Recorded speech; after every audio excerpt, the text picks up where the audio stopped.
Now your lunchtime headlines. It's the BBC News with Sean Lay.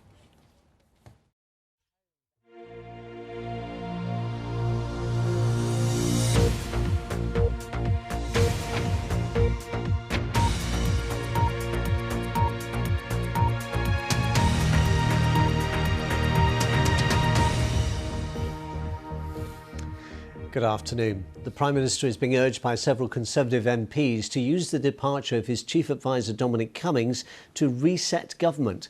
Mr Cummings left Downing Street for the final time on Friday night after internal battles about his role. The former Brexit Secretary David Davis told the BBC that senior ministers are hoping for more of a say in how the country is governed. A warning: this report from our political correspondent Jonathan Blake does contain flashing images. Stepping out of number 10 but staying in the spotlight until the last possible moment. Dominic Cummings left Downing Street for the final time last night at the end of a torrid week. After a meeting yesterday afternoon at which the Prime Minister, we're told, wanted to clear the air and move on, Mr Cummings, already due out by Christmas, was gone for good by the end of the day. With that, say many, comes a chance for change. It does give the government a chance to reset all sorts of things. Its relationship with Parliament, the way it deals with the press, I'm told its relationship with the Cabinet.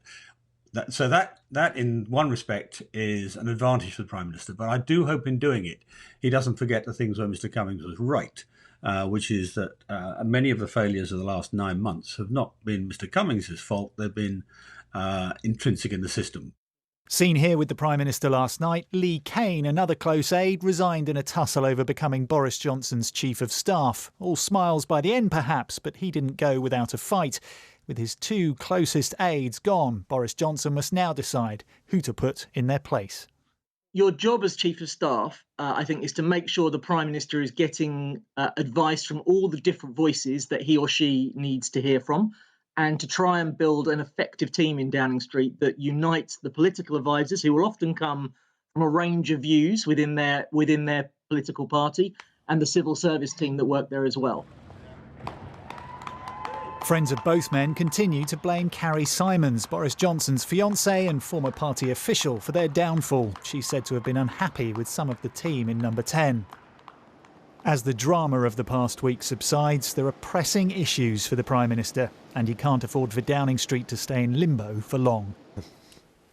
And our political correspondent Jonathan Blake is with us now. Jonathan, we're told the Prime Minister wants to move on from this affair. How easy or difficult is that likely to be? Well, again today, allies of the two men who've left Downing Street insist that this was all very amicable, despite the war of words that we watched play out yesterday. In the end, though, I think the departure of these two crucial aides to Boris Johnson, whether they were let go reluctantly or forced out in anger, doesn't matter too much. The fact is, the tussle for control in number 10 had become such a distraction that the Prime Minister needed to do something to draw a line and, as you say, move on. So this is an attempt, definitely, to do that. But it does raise questions about the future of Boris Johnson's premiership. Those who support Dominic Cummings say you can't argue with his achievements, not least the Vote Leave campaign, then the relentless pursuit of delivering Brexit working for Boris Johnson in government, and of course the general election, which led to such a huge majority for the Prime Minister. So perhaps a period of calm will be welcomed by those in number 10 who want to ensure perhaps a smoother, less confrontational style of government from here on. But there's no doubt this has been a watershed week for Boris Johnson. Jonathan Blake, thanks very much.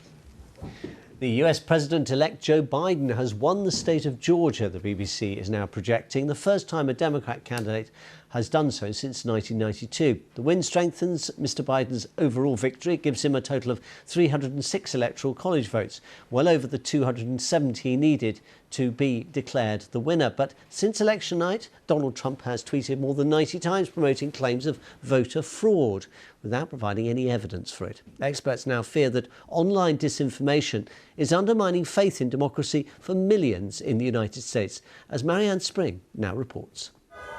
Even before Joe Biden was declared the US president-elect, people took to the streets to claim the vote was rigged. This is why. This is a case where they're trying to steal an election. They're trying to rig an election, and we can't let that happen. #StopTheSteal went viral after unsubstantiated allegations that the Democrats had rigged and stolen the election. But seeds of mistrust in the democratic process were sown long before election night. Trump tweeted allegations of voter fraud and election rigging over 70 times in the build-up to polling day. It's not a new theme. He made claims about fraud back in 2016 too. The difference this time is that lots more people have been seeing it all over their social media feeds for weeks and joining big Facebook groups. I'm an admin of the Stop the Steal group on Facebook. Our movement believes that fraud has occurred and we're angry. I just think the voter fraud in this election, just with the mail-in ballots, those have been a concern. President Trump will be the winner after there is an honest recount in the states and fraudulent votes are thrown out. The Democrats have said since the beginning of all this COVID stuff that they're going to do whatever it takes to get Trump out, and I believe that they think they've succeeded. Figure out how to prevent the experts are worried about its imminent and lasting impact. There were all of these breadcrumbs and a whole narrative framework that there was a foregone conclusion that the Democrats were going to steal the election, and now we just have to watch the ways they're trying to do it. So people were primed to accept this narrative, to then propagate this narrative well before any votes were even cast. Back at the source, social media sites have been trying to stamp out false and misleading posts, but they're struggling to keep pace. This weekend, more Stop the Steal protests are happening in the US. One worry going forwards is that this online movement could provoke unrest, as viral disinformation risks seriously undermining the faith of millions in democracy. Mariana Spring, BBC News. The BBC understands that Boris Johnson is poised to announce that the government is bringing forward a ban on the sale of new petrol and diesel cars by a decade, from 2040 to 2030. It's understood that new hybrid cars, those with electric motors as well as engines, won't be banned until 5 years later. Here's our chief environment correspondent Justin Rowlett, whose report was filmed prior to the current lockdown. Cars have changed surprisingly little over the years. Yes, the design and the performance have improved, but what happens under the bonnet hasn't. I can't believe it, racing at Brooklands. Listen to that, she sounds and she looks magnificent. But remember, the basic principle of the internal combustion engine hasn't changed since this car was built 110 years ago. And remember, it relies on blowing up explosive gases. And we know that produces carbon dioxide and other pollutants. God, it really does accelerate fast. Which is why the government isn't saying get rid of cars, just the engines. This is the race version of Jaguar's latest electric offering, proving the performance of electric vehicles, even at the top end, is at least the equal of petrol. Most of the big car companies now have at least one electric vehicle in their range, but they say the 2030 target is very ambitious. We've been an industry built on petrol, diesel engines for over a century. Shifting that with all the embedded investment to a brand new technology in the space of what is a few years is an incredible challenge. There are lots of questions. Will electric vehicles be affordable? Will they have the range we need? And where will we charge them? We really do need more charge points on city streets and in towns to cater for the people who don't have off-street parking opportunities. They need to be around where people can see them to give them confidence they're going to be able to charge their vehicles. And they also need to work. Back at the museum, they're putting the cars away for the night. It now looks like from 2030, our petrol and diesel cars will be on their way to being museum pieces too.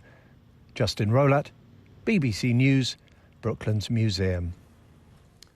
The number of amateur football referees seeking support for their mental health has increased greatly since the first coronavirus lockdown.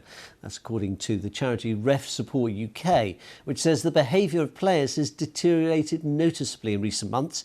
It's worried many referees will leave grassroots sport as a result. Ben Croucher has this report, which was filmed before the current restrictions on team sport were introduced.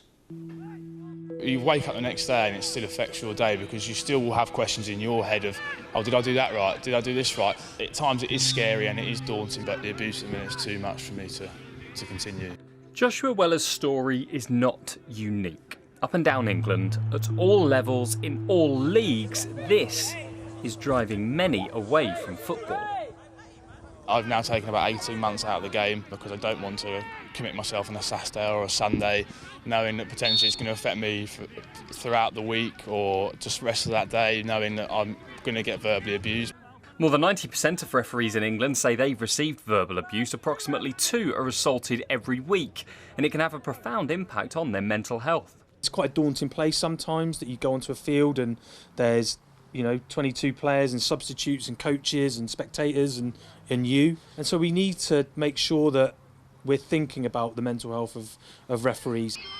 With some officials describing the lack of respect in the game as deep-seated and others saying that provision for mental health has a long way to go, the FA is piloting a new scheme, working with the charity Mind to recruit and train around 20 mental health champions to support any match officials with any mental health problems.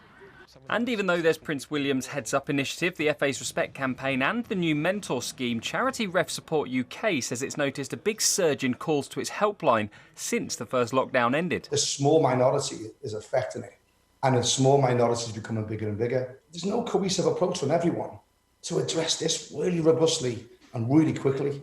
Research from the University of Portsmouth has made recommendations to improve what it calls disjointed initiatives, including helplines, reinvigorating the disciplinary system that many have told us is not working, and providing support to young referees.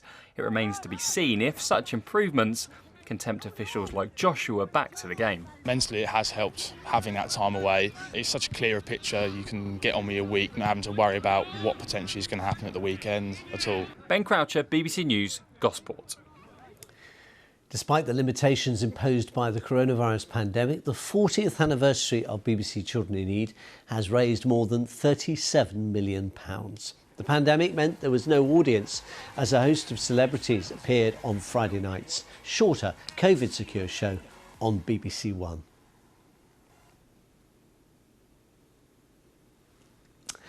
And that's it. You can see more on all of today's stories on the BBC News channel throughout the afternoon. The next news on BBC One is at 5:15. And to everyone celebrating, happy Diwali. Bye for now.